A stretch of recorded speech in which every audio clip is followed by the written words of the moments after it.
Couple Yeah. selfish things that you and I didn't talk about last time. Moon landing. A lot of the stuff that's coming up with moon landing. Yes, yeah. More newer things are coming up, stories. You see these clips, okay?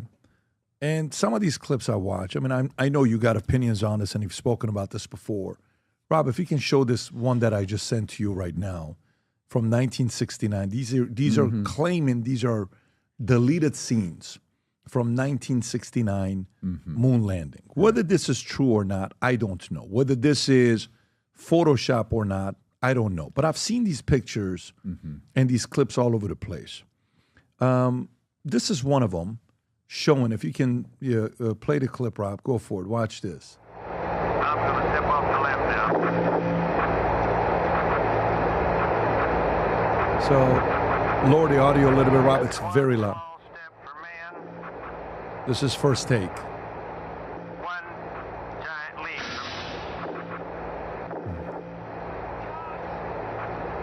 So, I guess you want to do it again. Okay. You can pause it.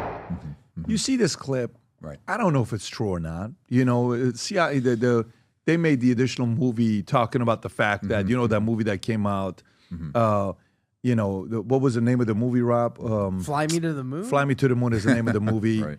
That, hey, while they were landing on the moon, they rented a different storage place and hired this lady that was a big propaganda lady who was good at conning other people, her and her mom. Right. And let's fool people into how this happened. Where are you at now with the moon landing? Did it happen? Did it not happen? Elon's very excited. The fact that president is excited. He talked about it during the inauguration. How much has your position changed? Oh, well, I've always known that both stories are incorrect. All right.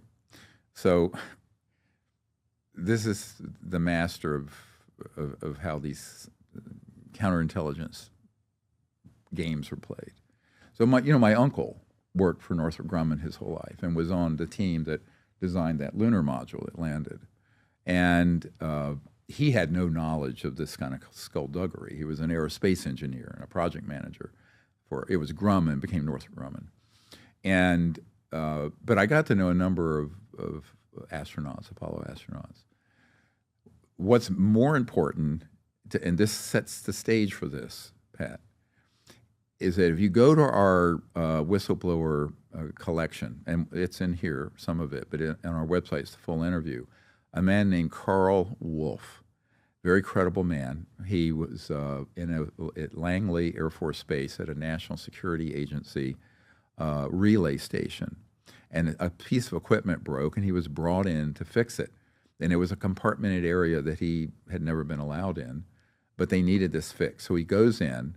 Two things that stand out in his interview. One, the operating center was almost like a international UN. There were people in there speaking various languages. This was on a U.S. Air Force base, and this is in '68. Now, what were they doing? They were looking at the early digital images from the lunar orbiter. So the lunar orbiter is what went around the moon and was mapping it, right, prior to the landing. In those images, he saw them with his own eyes, and I've heard other accounts, were ancient and modern structures that were already there, sort of in the area between the light and dark, sort of in that area. And he said they were very clear, crystal clear. I've heard this from other people. So what I understand is that when we were going to land, they knew there was a fair chance that if we landed, we may not be alone, and that might be seen by 500 million or 1 billion people, whatever it was, in '69 during the lunar landing. So they had to have, in case that happened, and it did. So what Neil Armstrong said to a friend of mine, and also I know Buzz Aldrin knows this, his sister has confirmed it to me, but he won't talk about it, is that there were all these UFOs that were in the area of the landing. So they switched to something they had filmed that was then relayed in, because there was a big time relay. Everybody thought they were seeing that in real time. There was enough time to switch in other footage. And they had to, because they were trying to keep the UFO issue secret. So did we go? Yes. Did what happened get disclosed? No. And I have people, I haven't seen it. I have people on my team who have seen the actual footage and of what was up there. So there's a lot to unpack here. And the question is, the old structures that were there looked very ancient, according to Carl Wolf. But there was newer ones, almost like a more modern structure.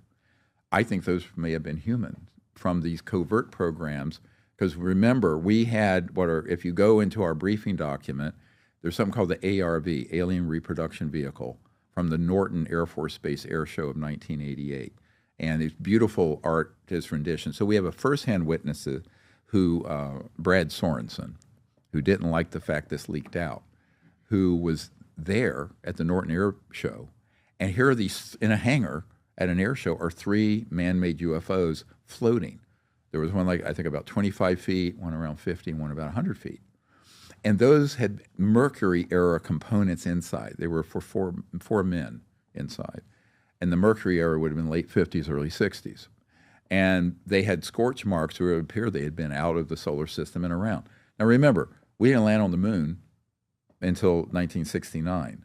But these objects that were man-made electrogravitic propulsion systems and craft were operational in the late 50s, a decade earlier. So there's a great deal here that the public doesn't know. There's a lot of mythology, there's a lot of truth, there's a lot of fiction. What my job has been, I call this the disclosure mosaic. It's like you're making this mosaic. And so I have debriefed nearly 1,000 of these sort of whistleblowers and trying to put together the picture the best I can, because I have no official standing. I want to be very clear. Everyone thinks I'm some sort of CIA operative. I have never gotten an Indian head nickel from the government. Don't want to. I've paid millions of dollars in taxes, but I've never gotten anything. But fine. The fact is that these people that I've debriefed, they all have a slice of that mosaic, a piece of that puzzle, because it's highly compartmented. This is true of these new whistleblowers coming forward. They were transport and security operators at these black sites for crash retrieval.